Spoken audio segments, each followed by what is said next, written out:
Bumaba ka nga dyan! Bumaba!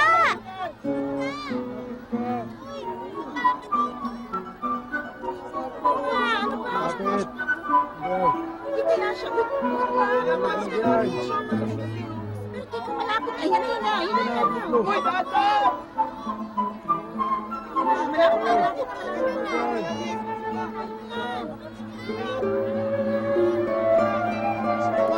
Mahulog ka lang dyan! Kapit lang ah. Kapit lang. Ayan, dito lang.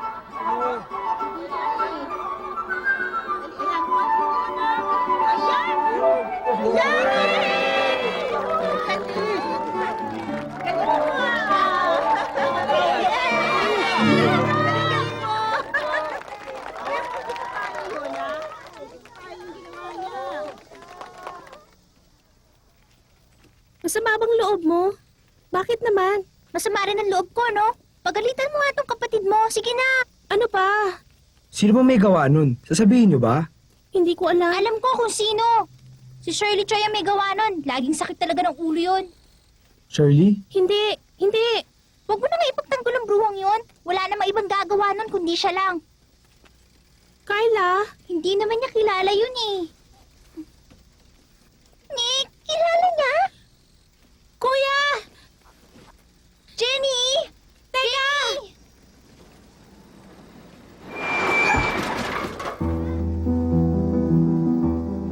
Oh my God!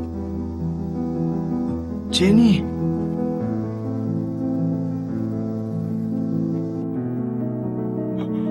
Johnny, ano nangyari? Kumusta na siya? Kumusta na? Nasaan ang kapatid mo?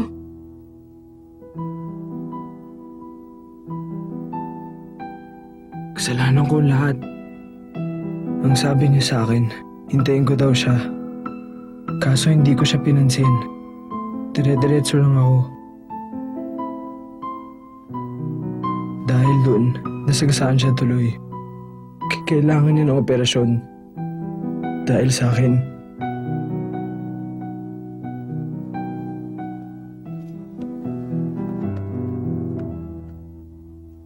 Doktor, matagal pa ba ang operasyon? Hindi naman. Sandali lang ang operasyon. Magkakapeklat nga lang siya. Pero tago naman yun. Mag-donate na nga rin pala kayo ng dugo. Baka lang kailanganin. Sa akin na lang. Hindi. Ako na lang. Sino ba sa inyo ang B? Huh? B ang blood type na nakasulat dito. Talaga? Paano nangyari yun? Pareho kaming O ng asawa ko. Ganun ba? Kung pareho kayong O, hindi siya pwedeng maging B. Ganito na lang, magpa-blood test kaya kayo. Yun ay para makasiguro lang tayo. Pero, malabo namang mangyari yun.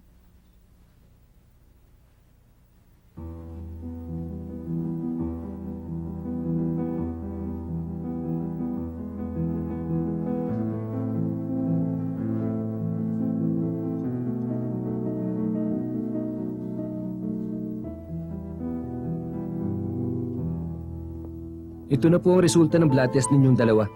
Pareho po kayo ng blood type. Ang blood type niyo po ay parehong O. Kung ang blood type namin dalawa ay O, hindi pwede maging B ang anak namin. Ganun na nga po yun. Pero may nangyari na ba na magkaiba? Wala pa po akong naririnig na may ganung kaso.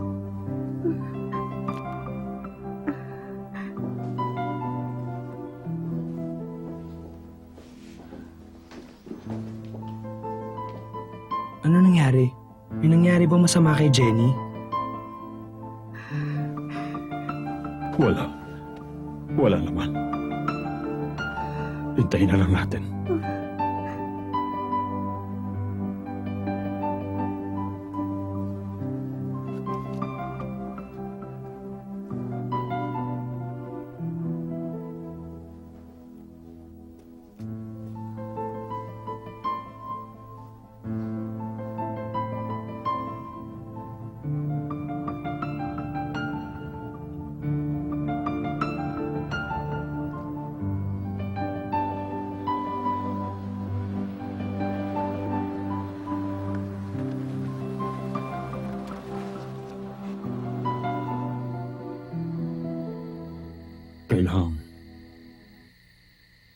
mag-usap tayo.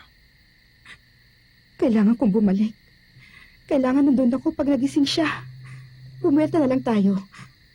Ikaw na lang ang umuwi. Ikaw na ang magdala ng mga damit niya sa ospital. Mag-usap muna tayo. Tungkol naman saan? Wala tayong kailangan pag-usapan. Meron. Paano nangyari na B ang blood type niya kung tayo ay O? Ano ngayon? Ano ngayon kung iba ang blood type niya?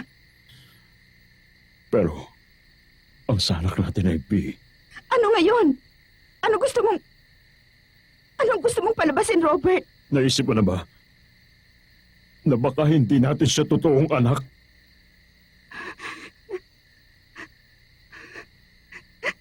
Hindi!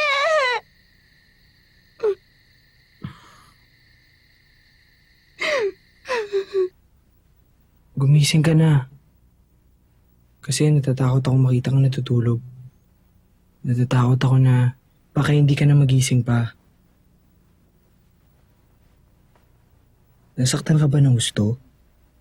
Sorry kung nasaktan ka. Nang dahil sa akin. Oo na, pinapatawad na kita. Gising ka pala. Kung gising ako, hindi ka magsasorry. Dededmahin mo yung nangyari. Ganun na nga yun. Nag-alala ba si Mami at Papa? Siyempre, pupunta si Mami dito bukas. Dadalhin yung mga damit mo. Eh ikaw, Bakit naman ako mag-aalala? sige na. Nag-alala ka, no? Hindi naman. Ang sama mo. Matutulog na ako. Feeling ko nga huminto yung puso ko eh. Ang OA mo, pinatawad na kita. Ano? Hindi ako yun ah. Aray, Masakit pa? wag mo akong kausapin. Susumbong kita kay Mami.